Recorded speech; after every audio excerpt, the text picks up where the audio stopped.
Welcome to McPlum, simple solutions served daily.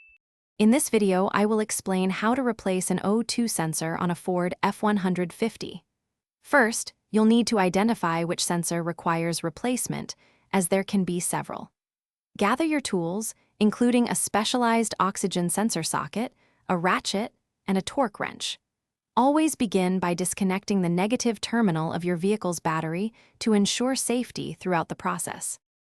Once you've located the sensor, carefully unplug its electrical connector.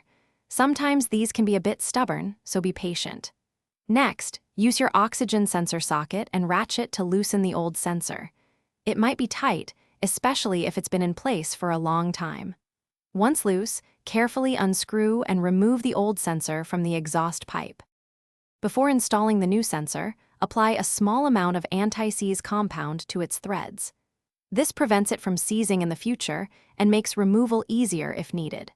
Hand tighten the new sensor into the exhaust port to avoid cross-threading.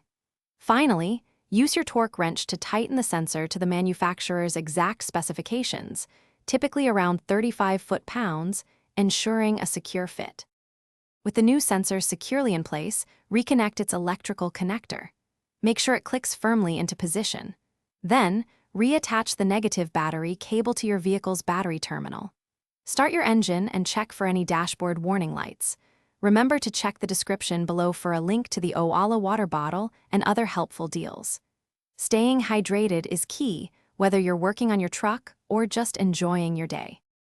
Thanks for watching. Stay juicy and subscribe.